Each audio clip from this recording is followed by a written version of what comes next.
Hey, I'm William Hawthorne. I'm here at Grace Presbyterian Church, and I'm going to tell my story of how I came to be here. My parents took me to a Baptist church and drugged me over there and put me in Sunday school. And this was in Sulphur, Louisiana. My dad was working refinery at the time, and my mom was just a house mom. She just cooked and canned and quilted and stuff like that. We would go visit my grandfather that was in Cleveland, Texas. That was a long trip. I was always, when are we gonna get there? When are we gonna get there?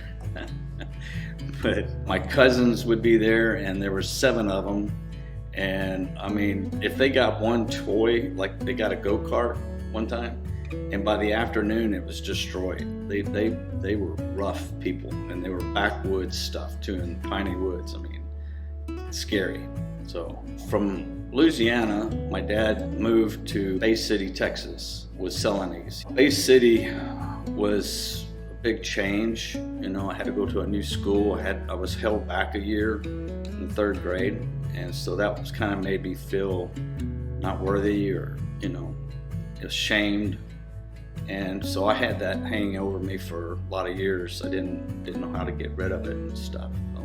Went to school, got in Cub Scouts. Didn't really have any friends close to me. There were some people, but I didn't really make friends with them or anything, In the middle of that, we went to California because my dad was doing some training over there. And that was wonderful because we got to go to Walt Disneyland and went to SeaWorld and went to Dodgers game and all kinds of different things. They had this big swimming pool in the apartment complex, and I was in that swimming pool all the time. And anyway, there was a lot of kids my age from the same Celanese group that was there. So that was nice. We stayed, I did a little bit of school there. One teacher stood out that helped me with my math, because I didn't understand carrying over a number and stuff. She sat with me and started doing it.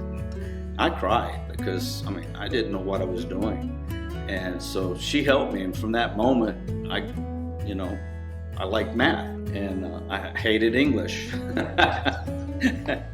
But we only stayed there some months. We came back to Bay City, stayed there for a little while longer, and then we moved to LaPorte, Texas.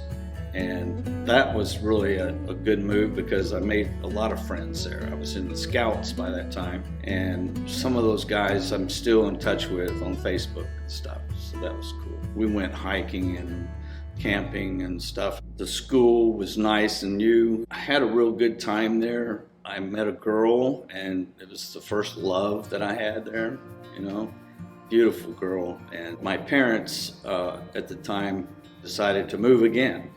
So off we went to Rock Hill, South Carolina. And that was a big change for me.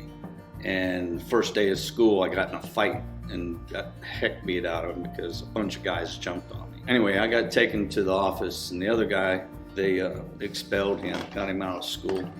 I made a friend of Robert Stroud, and he was going to this Baptist church, and I followed over there with him. And then there was a singing minister that put together a group.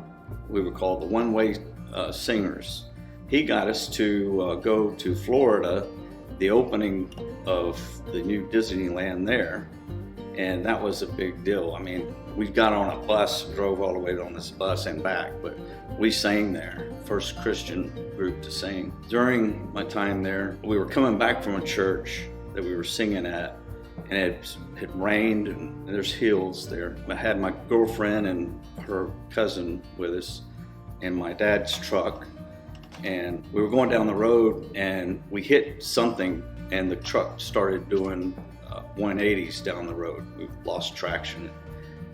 There was a big flash of light. I don't know what it was, Finally we came to, stopped, got out and looked down the road. There wasn't nothing on the road. Like, what the heck was that? The windshield was just shattered. So we started walking up and down the sidewalks, and I walked up on this lady that was laying underneath this hedge, and she was dead. We didn't know what what was going on. Later, the police told us that there was somebody chasing her with a gun, and she ran out of the house, and there was tall hedges, and she just ran straight out into my truck and hit the front and then the side bar of the truck and instantly killed her. That just totally freaked me out. I didn't get any therapy help or anything. My dad just said, go to school and act like nothing happened. And I'm like, I was messed up, I was messed up. My parents decided to move again, but I told them I was going to stay in South Carolina because I didn't want to go to another school and try and make friends, So they left, and I stayed with a family in church. Things were good, except for that I found marijuana and started smoking marijuana a bunch. I liked it a lot. I was on my own, no one to tell me nothing, so I did what I wanted to do. I got into a group of people that were lowlifes. But at school, I was always clean shaven and everything, and I looked like a narc, That was interesting when I go try to buy pot somewhere, and they would like, oh man, I don't know you too well, and this and that. Well, I'm telling you, I got the money, you give me the stuff, I'm gone, and it worked out. When I graduated, my parents came up, and there was a girl I was dating from the church. It was the Baptist starter. She went with us back to here in Corpus. They had moved down. When we got her down here, I got a sailboat and started playing with a sailboat, and it didn't work out for her. She wasn't happy about it. So we put her on a plane and sent her back home. I wish I had been more knowledgeable about how to treat people, but I was always angry and mean to people, it seems like. So I went to college and did the first year. Again, I met this guy, and there was some heroin involved. Tried a couple of times, and that scared the heck out of me, so I didn't ever do that again. I met another girl, and she was helping me with algebra. We went out on a date and all that. Then we got serious, and next thing you know, we're having sex. And my second year of college, she got pregnant. I was only a quarter through it, so I had to quit college and go find a job. My dad sent me back to LaPorte, Texas. Outside of that was a construction going on with Brown and Root, and so I joined that. I didn't know what the heck I was doing, but I knew skills, but they taught me how weld and grind and stuff like that. That job only lasted a few months, and then it was off to Bay City. We had a second child, and we had the first one there in that town, and then we moved back to Corpus, and then we had a second child, 2 girls. To see the first one born was just really eye-opening, and I came to see that my father was telling me some really good things, because at the time I thought he was stupid. And then once you have a child, it's like, oh, okay, that's what it was all about, and too late now, So I spent my life in construction and went to several different jobs with one company. The worst one I went to was in Wyoming in the dead of winter, and it was like 28 below zero. While I was there, I was with this group of people that had met in Baytown. They put all the Texans together in one place, I guess, to corral us. We got to go snow skiing in Jackson Hole. That was a lot of fun, but again, it was a lot of drugs involved, mainly pot. That was a crazy time. Got back from Wyoming, my wife and I had bought a house and put a swimming pool into it, and didn't realize the swimming pool was a different loan, and it was non-assumable. And so we couldn't get anybody to come in and buy that. So I went to bankruptcy and lost everything we had. And then my dad helped me start over. So we lost the house that we had in Corpus, and my dad he helped me out getting another house. He bought it, and then we went to an attorney that did real estate, and he turned it over into my name. we stayed there for I don't know how long, and the next house we went to was really nice. It was a big house and all that, because I was making a lot of good money. The neighbors were part of Barry Construction, the family, so they would take the kids off, and they had a great time wherever they went to. And my wife was not very well at housekeeping, and I was always talking to her about picking up the clothes or doing the dishes or whatever, because I was working and I come home and it's like, what a mess, So that bugged me, and so our relationship started falling apart. The wife had gone and took off and met somebody in Louisiana while we were still together, and understand from my children that whoever it was, beat her up pretty bad. So I didn't get to see what happened to her, because I filed the divorce, and we split everything that we had. That was 20 years of marriage, but I couldn't put up with it anymore. It was terrible. So for my side and her side. So after the 20 years, I had 10 years of going around and doing things that I wanted to do. And I got a sailboat and was out on the island, and met some other people that had a lot of drugs, and went places with them for music and this and that, just traveled. If I went to try and get some stuff from somebody I didn't know, like this lady that worked on a shrimp boat, we took off and went back up on the hills somewhere in Corpus, and I was sitting in the car, and some guy came out, put a gun to my head and said, "Don't move." And I'm like, oh my God, I don't know what's going on.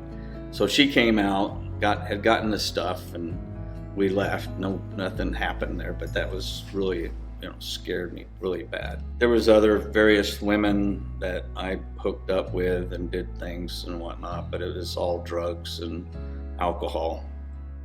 So I kept drinking and stuff, and I couldn't tell you what it was, but I finally went to an AA meeting, and I saw a guy that I knew with a motorcycle. We started going around places, and things got better with him as my sponsor. And there was a lady that I met. She was older than I was, maybe by 7 years or something like that. She was a really nice lady. She was a therapist in town and also in Rockport. But her and I hooked up, and we went hiking. We went to California. We went to Big Bend. We went to a lot of places together, and just had a wonderful time with her. She was wonderful. I was falling in love with her, and she didn't want to get married. She just wanted to be partners. We did go to a store that had all different kinds of diamonds and rings and stuff, and walked around one of them and whatnot. But on the trip back to from California, she had her grandkids there, and that kind of wore her out. She wasn't getting out of bed, not going to work or anything. She was really tired. And so we tried to get an oncologist, but trying to get to see him is like a long time. So we decided, let's just take her to the emergency room, and they'll bring one in. So they did. They told her, we can't do anything for you. You need to go to MD Anderson. So they cut her open from her belly up to the top, and she was totally ate up with cancer. But this woman was like teaching yoga, and tough. I mean, really tough. So she passed away. That was hard on me, because like your first love. This one was a real love. Her and I planned to move in together and sell her house. I was going to sell mine. We were going to get another house where she could have her business, and she passed away, and it was really sad. So I was in shock with that. And then the A group that I was with didn't really support me with what was going on and what I was going through. And so I quit AA. I went and got some liquor and started drinking again. And after that, it was just, another ride down the wave. I was keeping my job because I was just doing cocaine, and I could clean up on the cocaine without having a drug bust, and it's being smart, because we were 4 days on, 4 days off. So my 4 days off is when I could do it. I could do it the first day, and then second day, and then after that I'd clean up, and then I could go back. I didn't ever have any problems at work as far as drugs or anything. I just get lonely at the time, and I met another lady online, and we went out to dinner, talked, and this and everything sounded really good, and she invited me over to her house. Next thing you know, we're having sex. I talked her into getting out of the apartment and coming to live in my house because I've got a big house. So she did. This woman, she was drinking lots of vodka. I mean, like one bottle would last 2 days, a lot, just straight shots. And we were sitting in the garage, and she tells me her parents used to go drive around naked and up in where they lived at. And she said, well, let's do that. I'm like, okay, and I don't realize how drunk I am, and nor does she. And I don't know the car because it was like a self-driving car. You could let go of the wheel. But being drunk, you don't know the car. We drove around back through the neighborhood, and sometime in some place lost control of the car. And people would call the police, and the police show up, and the ambulance shows up. Well, I had gotten out of the car and fallen. My head hit the curb and knocked me out. And so I came to, I don't know how long later, but I started throwing up viciously. They took me to the hospital. The hospital checked me out. They said my head wasn't injured, but that I could go to jail. So that was real nice, right? So anyway, my first taste of what jail was like was not good. It was nasty. The common room where they locked people up, there was 20 or 30 men in there. They had 3 bathrooms, which 2 of them were plugged up with poop, and 1 that you could use. And the food they fed you was horrible, totally horrible. And anyway, I stayed there for 2 nights. I didn't know that the time there was no clock or anything, and I didn't have a wallet, I didn't have a phone, I didn't have any money. And so they let me loose outside at night, and I start walking thinking it's daylight's going to come, but it's dark that's coming. And so I got all the way to this little place. It was a chicken shack place, and I go in there, and I'm asking the lady behind the counter if she can help me find a number, maybe a call to get me my wife to come pick me up. And then this couple came up to me and was hearing about it, and they said, well, we might be able to help you. And I said, listen, if you can take me to my house, I'll give you each $200. And so they said, okay. So we got in the car, and they took me to the house, and it just went from there. So now I had a DWI, which just recently it got dropped, totally gone. So that was a blessing that came to me. This woman that I married, the last one I married, she was in the bedroom one night, and she calls my name, and I go in there, and she has a butcher knife in her hand, and she's asking me to kill her. And I'm like, no. Anyway, I got the knife away from her, and I called 911, and they came and got her, and then they took her to a behavioral place. But she only stayed a couple of weeks, and she was back in the house again, drinking hard and doing the same stuff, and I'm like, this is not good. So some time passes with her, and I'm done. I had filed a divorce and all that. She was out of my house and done with. So I'm getting where I got to look at my life, and my life had been nothing but chaos and a mess every time I did anything. So I laid down at night and said a prayer, said, God help me. you know. I was that off.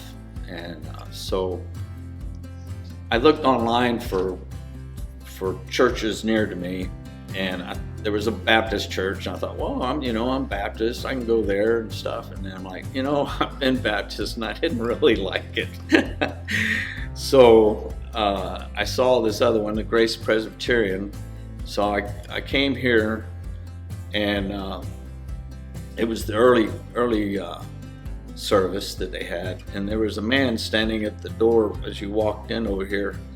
His name was Eddie Houlihan, and he came up and took my hand and shook it and talked to me, and I felt love like instantly from this guy. And I'm like, okay, this is where I need to be. Well, even sitting in the service and listening to Pastor John, I was just amazed at how he preached. I had never heard of preaching like he was talking. He was teaching people, and telling jokes and stuff, but he was unreal. So I joined the church a few weeks later. After that, I found John and I said, John, we need a men's group. So John developed the Men of Grace, and we had meetings at my house, and that went real well. We had plans to go to the Church Without Walls and feed the homeless there. And then we were talking about other things that we could do and stuff, maybe build ramps for houses for somebody, or get involved with some other stuff.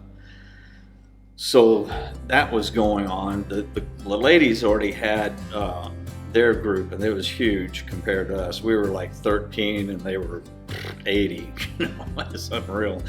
But the sisterhood, they had their stuff together. They really did. And then John wrote a book, and he went through the book, and it was like a Bible study, but still it was about his things that he had done and how he found out different things, which was amazing. And then I found another lady that had a Bible study on John, but I found myself hungry, very hungry for the scripture. I hadn't done that. All my other times I was in church, wherever I went, it was go to church, listen to what he said, and then leave, and go back to barbecuing or whatever. Whatever was said went in one ear and out the other. But here, I found reading the scripture and trying to learn, my God, Proverbs is like something that I should have known a long time ago. But we're still going through Proverbs, but it's amazing to read and put it to where I was at and what I did. If I had only known about it, it would have been so much better in my life. But I do find myself hunger for the Bible and the studies that go on here. And it's a family. It's a whole family here. I've met so many people, and that's one of the things I told John when I first came in and got to talk to him, was that I need new friends. As simple as that. All the people that I've been around, I don't want to be around anymore, because all they did was cause trouble. And so coming into this church, I've made a lot of friends. My life has changed drastically, but I'm 67 years old right now. Time has crunched itself to where it goes by too quickly. John would say it's later than you think. And it's true. My whole thinking has changed. I've got out of debt with credit cards. I got hired on here at the church for maintenance, and I have done all kinds of things, from replacing lights to the air conditioner filters and the broken air conditioners, watching over that. We had 4 of them break in 1 month. It was terrible. And all that going on, doors and you name it, setting up stuff, taking down stuff. There would be plumbing work to do. So I know all that stuff. So it's keeping me busy, occupied, and but still not where I'm working every day and I've got to be here to do this. Now sometimes John calls, hey, this is going on, I need you over here now. I'm like, okay, I'm only 5 minutes away. It's an interesting job. Some of the men will show up, one or two I know for sure that come in and help. So it's nice, and we go out after church and have a dinner with a group of people, and that's real nice. We're all sitting around a table and talking. We'll have 8 to 10 people in this thing. That's pretty good. Just lately, it started talking about dancing, and there was 3 ladies, and I asked them, well, y'all come on, we'll all go dance. Well, 2 of them were like, we got stuff to do, we can't, we're busy. But one of them came along and went out, and we had a blast. We were just laughing so hard and had a great time. Then the next week she couldn't go, but another lady came and went out and danced with me. And it was nice because it starts at 4 and ends at 7:30, so you can get back home. It's way over past Robstown a little bit, but it's an old dance hall. It's been there for a long, long time. So it's really neat to be in there. It's really cool. And it's live music. That's another nice thing that they have, So I've got involved. I'm in the church, I'm in the Bible, and it's because of this church and the people in this church that have helped me, guide me, and got me where I am right now, which I still feel like I don't know doodly squat from what I should know in the Bible, but I'm learning, I'm working at it. It's something you can't just dive in and think you got it. It's something you have to meditate on and really look at stuff and ask questions about, why is that, and who is this, and just different things. And so it's really a blessing to have people that care for you instead of just want to be drunk with you, or do drugs. And I'm glad that I broke away from them.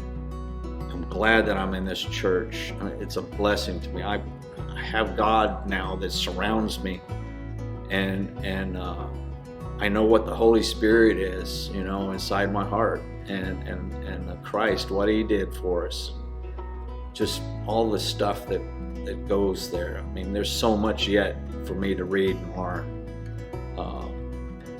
So anyway, I'm happy to be here, and that's kind of my story. So I'll say bye.